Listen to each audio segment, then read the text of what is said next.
Steph Curry, dinaganan pa habang tumira ng 3-point shot pero nagawa niya pa din itong ipasok. Dinakdakan pa nga harap-harapan ng player ng GSW dahil nga sa galit niya sa laro. Draymond Green nang asar pa habang nasa bench pagkatapos ng laro. Umpisa pa lang ng game ay 5-0 run nga agad ang ginawa dito ng Phoenix kontra GSW. Pero bumawi nga agad sila sa 11-0 run dahil sa 3-point shot na ginawa nga ni Steph Curry. Sa isang iglap nga lang mga ka-sports ay nabura nga agad ng GSW ang kalamangan ng Phoenix. Kahit sinakyan pa nga sa likod itong si Steph Curry ay nagawa pa din niyang maipasok nga ang tres. In your face pa nga yan mga ka-sports. Hindi na nga bago yan kay Steph dahil kung minsan nga ay bigla na nga lang siyang tumatalikod pa at bigla nga siyang tumitira. Kumbaga 14 years na nga nilang ginagawa ni Draymond Green yung mga play na yan, so hindi na nga bago sa kanila yan. Yan pa nga kasi yung mga sasakyan pa nga sa likod ay for sure kakayanin nga yan ni Steph. Pero todo effort nga itong si Devin Booker para nga sa part ng Phoenix dahil ginagawa niya ang lahat para mapadikit nga lang ang laban at hindi nga makausad ng gusto ang GSW. May back-to-back 3-point shot pa nga nagawa ang Phoenix after nga ng 3 seconds dahil nakasteal pa nga sila at sa malamyang pasa nga ni Draymond Green. Hindi nga maiwasan ng bench ng Phoenix na magtayuan at sigawan dahil nga sa nangyari na yun mga ka-sports. Pero sa hindi nga inaasahan, umabot na nga lang ng 25 points ang kalamangan dito ng GSW dahil sa sunod-sunod na basket na ginagawa nga nila.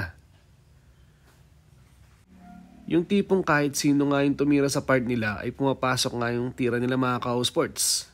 Yung kahit alanganin ay nagagawa pa din nga nitong pumasok. Tapos kahit anong tira nga nila sa 3-point shot ay pumapasok para nga yun sa kanila. Inaangasan na nga lang sila ni Buddy Hield ang mga kalaban nila dahil nga sa 3-point shot attempt na nagagawa ng kupunan niya.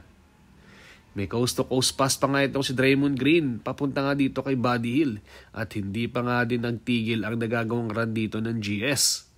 Chill nga lang itong si Steph Curry mga ka-sports dahil hindi nga siya masyado nagagamit ito sa first half ng laro. Pero bago nga matapos ang second quarter, may magandang pasangan na nagawa itong si Devin Booker at easy points nga ito para sa kanila. At least napababa na nga nila ng konti ang kalamangan ng kalaban. Pero pagpasok ng third quarter mga ka-sports, may nagawang steal nga agad itong si Moody at hinahanap niya nga agad itong si Steph para makakuha nga ng score. At mabuti na nga lang ay open nga sa laban nga itong si Steph at quick points nga agad na nagawa nila dito sa fast break.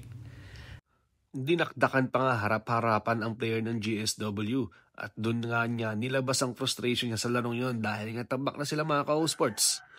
Nagkaroon nga ng 3 points ang Phoenix dito sa third quarter dahil nga sarang na ginawa nga nila at napababa pa nga nila ng single digit ang lamang dito ng kalaban. Nagkakaangasan na nga mga bench dito ng GSW at Phoenix mga ka-sports dahil nga sarang na ginagawa nila. Patuloy nga lumalaban dito ang Phoenix at lalong-lalo na nga itong si Devin Booker dahil andun nga yung passion niya na manalo nga sa larong ito na kahit natambakan nga sila ng malaking puntos ay magkakaroon nga ng comeback.